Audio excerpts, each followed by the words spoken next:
What about investing in rare minerals? You might already be familiar with companies like Global X that put together funds that specialize in rare minerals, but how does this compare to all world ETFs? Firstly, let's think about the difference between rare minerals and precious metals. So if we think of precious metals as being things like gold, this tends to be a safe haven for people during uncertain times. So when there's volatility in the stock market, people tend to migrate towards gold. So they end up having quite a similar pattern, but in the long term, they both trend steadily and upwards. Rare minerals is slightly different though. So what you're doing is you're backing on a particular trend. So if we think about the types of products that use rare minerals, we're thinking things like electric cars, so lithium that goes into the batteries. We're thinking things like silicon that go into semiconductors, which is what drives AI.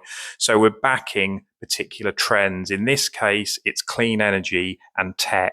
The attraction with investing in rare minerals at the moment is the potential for higher growth than what the standard market all world fund could potentially deliver. So if we think about some of the categories like clean energy and tech and AI, these are the ones that are being called out as the future that could deliver much bigger returns. However, you're investing into a very small part of the market. So with rare minerals, they're only really used in the technology sector and the clean energy sector. There's a little bit of military application as well, but predominantly they are very niche into certain particular categories, whereas an all world is far more diversified. So yes, there's higher growth potential with rare minerals, but equally there is much higher risks. If you're looking to try and build a fund for your retirement and actually you want something that's a little bit more solid and steady and you're going to be investing for the long term, then something like an all world ETF is probably going to be better.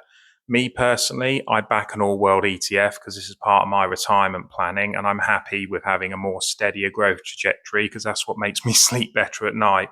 If ever I was going to invest in rare minerals, though, it would probably be as a smaller allocation of my portfolio just so that I'm not too overexposed to it. I'm also interested to know people's thoughts on this one. Are you familiar with rare minerals? Are you investing in them? Am I missing a trick here? Or maybe you've just got a general question about investing. Feel free to let me know in the comments. As always, remember, this isn't financial advice. This is just my financial journey and I'm sharing that on this channel. So remember to follow JP's budget if you want to get better with money.